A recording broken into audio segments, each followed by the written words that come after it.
Hello and hello, and we're back with another Saturday evening live. My hair's not that great, so let me fix it as Faiz joins in. Our conversations, I guess, are still around the topic of being authentic, but something interesting in terms of being authentic. Let Faiz come in and I'll share.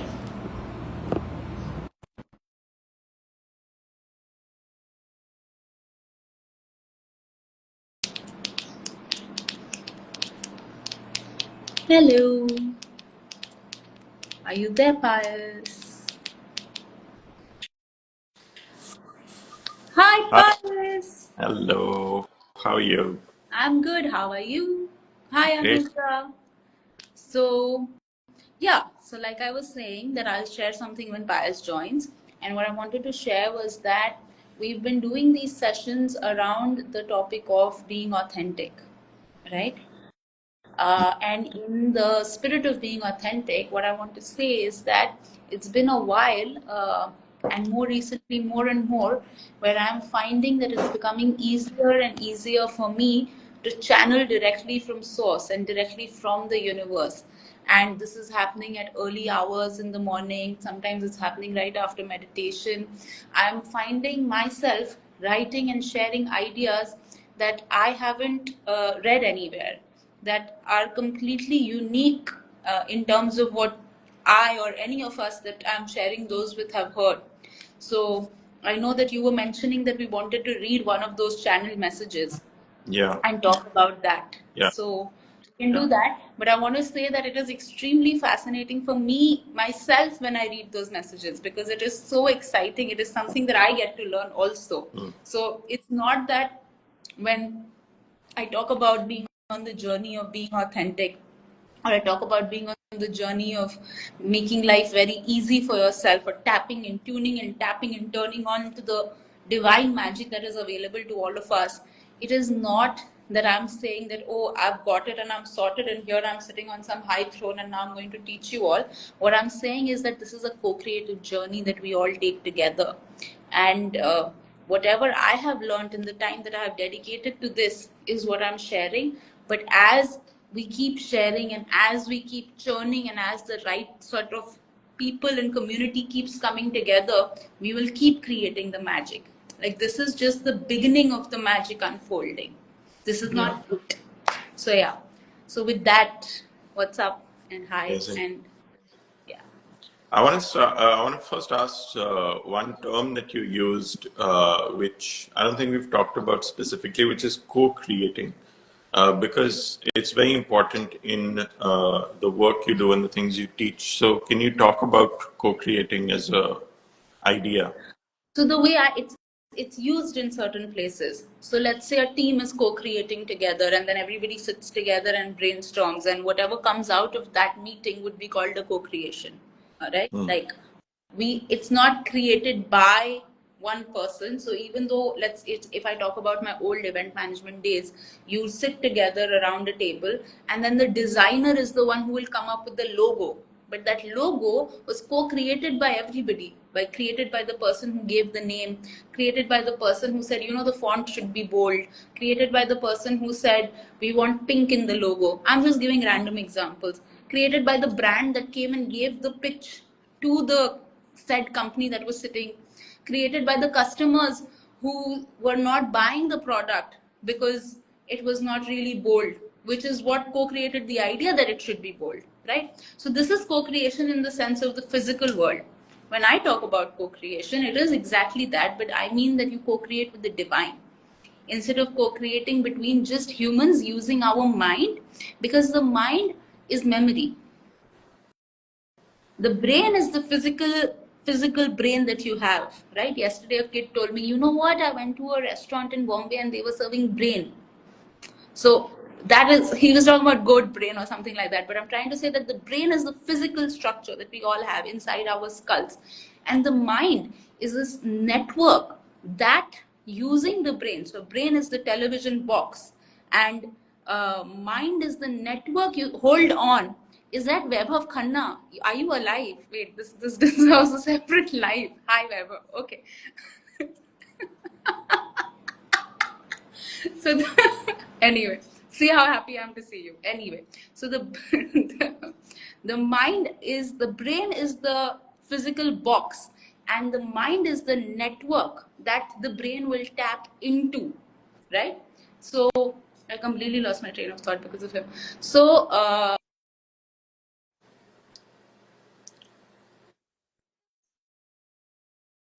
this mind is what we all as human beings get together and use and have these conversations and brainstorm around a table, and then we say, oh, here we co-created this project or the logo, like I said earlier.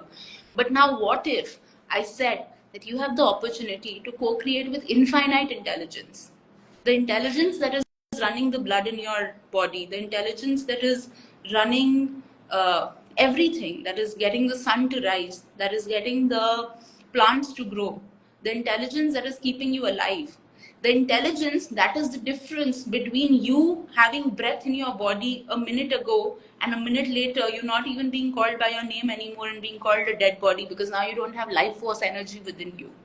I'm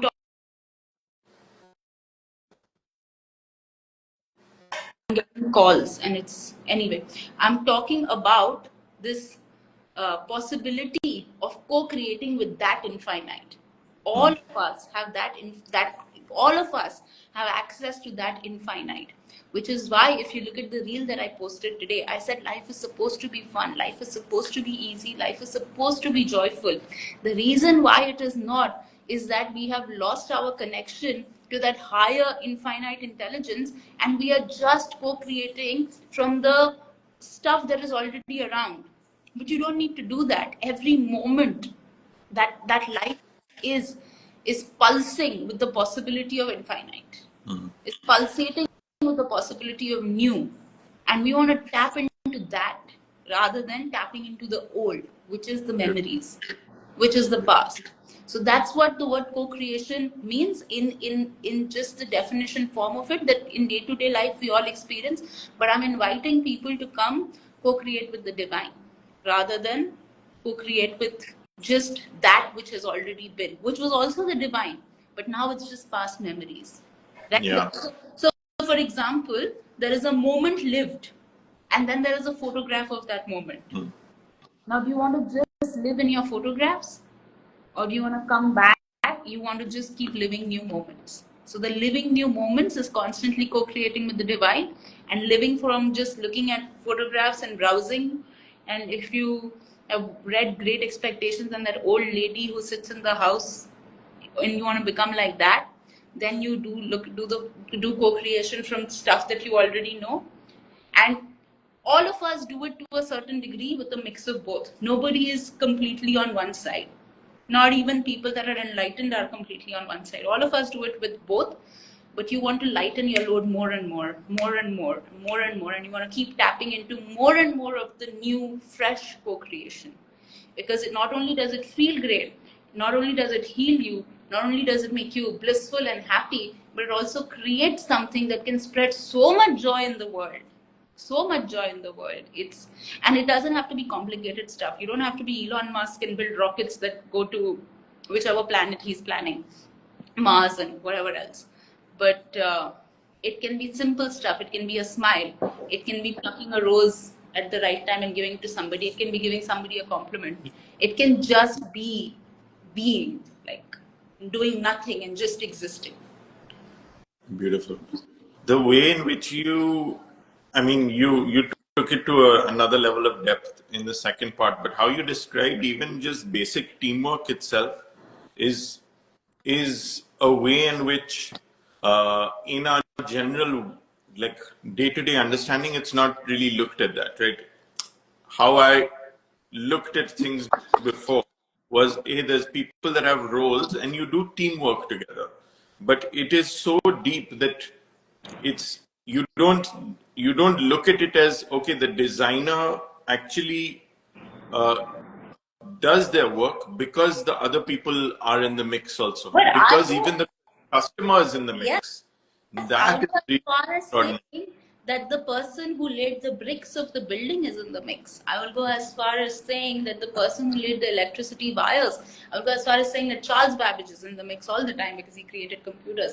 I'm saying that when we say that we are one, you know what? And this is going off what we were planning to talk about, but that doesn't matter. I keep saying it's all one. It's all, I mean, I don't keep saying it's the truth, but I keep saying that the measurement of truth, how do you know something is the truth, is that it has to stand true at all times. Yeah. Right? That is the burden that truth carries, but it's not burden for truth because it is what it is. Right? It's like saying being liquid is the burden that water carries. No, it's not a burden for water because it is liquid. It is in the liquid state. So when I say everything is one, it's because there is nothing that can be done without all. Right? Everything has to exist for this to exist. It's hard to explain, but if you feel it, you'll know what I'm talking about. There was a very So beautiful thing that Osho had said about Gautam Buddha, that when he got enlightenment, he thanked everything, he thanked the whole universe, everything that came before him, but everything that was going to come after him also. And Osho explained it in the sense that you right now, your desire for what you want and your like desire to grow more also pulled whatever Buddha to his state at that point of time. yeah, So Buddha, yeah, yes, enlightenment is caused by everything in the past, future, and now. And so right now we are still a cause in what in happened some then. respect. Buddha was Yeah, the cause to our effect. Buddha yeah, is the cause of this conversation, right? And it's yeah, not, that's one way in which he will explain. I personally, the moment you said it, had a different explanation to it, and I'd like to share it. yeah, And that's why I think even Osho himself says that masters will always, and I'm not calling myself a master, I'm just saying that masters will always not will always bash each other because they're seeing the truth, but they're all seeing the truth from different yeah, perspectives, and everybody wants to hold on to their truth. So the way I looked at it when you said that Buddha thanked everything that was and everything that will be, is because time in its linear sense, past, present, future, is experienced in this way only by our human mind, yeah, because our human mind can only make sense of things that are linear in nature. yeah, This happened, that caused X happened, X caused Y to happen, and now Y will cause that to happen. As human beings, we are only and only able to experience time in linear way. But when Buddha got enlightened and he said thank you to the universe and thank you to all that was and thank you to all that will be, is because in the moment of enlightenment now, no more is he experiencing time in that, does he have a need to only and only experience time in a linear way. He can now experience time as a holistic idea, and he can understand that the only way that this, my red hot minute right now exists, is because of existence. And existence is all that is, which to a human mind could have gone in the past or could come in the yeah. future, but it is all that is. And from that standpoint, I feel he would have said that, but I am not disagreeing with Osho, obviously. Yeah, yeah. No, it's an extraordinary. It's. I'll give a very. It's a very tough thing to even comprehend actually with the human mind, right? That our future selves, like things that are happening now, have like meanings that will appear in the future also, or things that will happen in the future. Very. There's a very simple example, but it really fascinated me yesterday. Okay, so this is about work. There's a uh, grant that we had that would give us money based on a deadline. Now we incurred a very big expense, and it was something that we were like extraordinary, like pressed for time with. Oh my God, why have we done this so last minute? At that point in time, and this was all the way back in November. And yesterday, we figured out that because it became so late, then we would actually just get all that money back, and that those two dates absolutely aligned. So at that point of time, it seemed like so much pressure, but from a completely unrelated event, all that money we are going to get back at this point of time because of something that happened 6 months later. So And it here was I such a want to. beautiful like moment of alignment where I saw that we didn't know at that point of time that because it was getting so delayed, actually it would be such a good thing later on. And no one had that sort of So idea. It was beyond I understanding. want to say two things here. When Yeah. generally the only reason I cut you off is because I have so much to say all the time. It's just because they always say hindsight is 2020, right? So this is Yeah. that an example of that. But here's the thing: the happening was flawless. The dates matching, the timeline matching, the happening was not the problem, but there was a problem experienced. That problem was the pressure that as a team you guys experienced. And Yeah. this is where I want to distinguish between the divine and the mind. Like I said, that the mind is that photograph that you've taken. In that moment, you were so happy, la la la la la, and you took a photo. Now, 10 years later, you're looking at that photo. One of the person in the photo is dead, and now you're sad, right? But at the sorry for that, but at that moment of taking the photo, it was only la la la la la. So if Yeah. you instead of looking at that photo were now in another la la la la la, you would always be happy, right? But Yeah. anyway, I'm coming back to this example. The happening in itself was flawless. The team, i.e., the mind, the co-created minds of the team took pressure, right?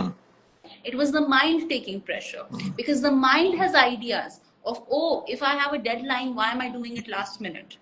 Oh, doing something last minute is a lot of pressure. Oh, if my work hour ends at 5 p.m., but if I have to sit today till 9 p.m. to do something, it's not exciting, it's wrong, it's overwork. So, all of the pressure that was created by the mind. Only in hindsight you went and said, oh, this was 2020, oh, it worked out perfectly, it's okay, I took the pressure. But now you're not talking about the pressure. Now the mind is like, oh, it worked out perfectly.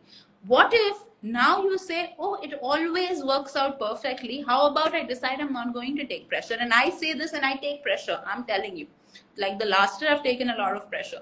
But well, but still, that probably that is why I'm saying this. Like that's why I'm saying, because I've also let go of a lot of pressure. So it's everything always works out for the best. Now, are you going to always realize this in hindsight, or are you going to say, you know what, everything just works out, let me go with it, let me see what happens? um, are you always going to feel like, oh my god, why do I have to go through one more thing? Or are you going to say, oh, I get to go through another thing and let's see how this works? Because this is a play, this is a game. If you play it as a game, if you play it with curiosity, if you play it with that, excitement, and if you play it as you are, bringing back the authenticity conversation, then it's going to be much smoother. But now you're playing because I want X to think that I'm this way. No, bro, this is not how you play the game. Yeah. Yeah. Like if I am in an actual game, if I'm a cricketer, or if I am a race car driver, I don't care what another driver thinks about me. I care about driving, right? So that's why we get into states of flow when we are in what we consider play. Why not consider everything play? Why do you take anything so seriously? It's always going to work out. And if it's not going to work out, you're going to die and you're going to have another life where you'll get a chance to make it work out for yourself. Might as well take the chance in this life, is what I'm inviting people to do. Yeah. And those small moments of us being able to see anything like this is like we can either choose to pass it off as something or see that, okay, I am seeing evidence that things always work out. They always work out. No matter what happens, it always works out. Yeah. Beautiful, beautiful. Yeah. Cool. I actually don't want to bring up that topic. I want to talk about resistance more properly again, and we're in less time right now. It's very I love this conversation. You know, I think it's very, I very, think co-creative conversation. yeah, it's very it's a profound idea to realize in any small way also. I want to say this. You said something, and you said that the mind is not able to comprehend something. I don't remember what you said, but you said it in the last 20 minutes. The mind will never be able to fully comprehend the vastness of infinite experience, the vastness of infinite intelligence, the vastness of what you truly are. It's like saying that, okay, I'm going to build a house, and I'm going to build 4 walls and a ceiling. And now that house is also going to have air, and that house is also going to have um, space. But can that little house really experience the vastness of space itself? But you are not the house, and you are not living in the house. You are the space itself, within which the house exists, within which all conversations exist, within which all time exists. So it is about shifting your identity from that of the mind, from that of the limited, to that of the unlimited. And when you shift your identity from that of the limited to that of the unlimited, first thing happens is that, one of the first things happens is that now you don't need the mind to be able to comprehend everything. And when you don't need the mind to be able to comprehend everything, boom, magic becomes a normal phenomenon in your life. It doesn't mean that it decreases the excitement of magic. It actually increases the excitement of magic, which sort of, we don't want to talk about resistance, but then what I wrote this morning, which came as a channeled message, is that we think that if we have top 10, 15 blessings in my life, I had a good life. No, you get blessings all day, every day. They're pouring down to you, but you're blind to them. And because you're looking at everything from the mind's eye, I will accept a blessing as mine only and only if it passes all the checks that my mind has made. I will like hold on to the property papers of my house so nearly and dearly because this is all that is mine. No, the whole world is yours. All of space is yours. Everything is yours. And then you can also still have that house and 10 houses and 50 houses, but you're not tied to them. So you can play all your games, but if you stop needing to be tied to those games, and you actually rise above those games, now the way in which these games work for you, they work for you. Life works for you, your mind works for you, your body works for you, your emotions work for you, your energy works for you, instead of the other way around. Today my mind is being very negative. Today my body is feeling tired. Today I'm really sad. It's not that all of this won't happen, but all of this will start to work for you instead of the other way around. By dropping the need to be able to comprehend every single thing that happens in life, because life is greater than the mind.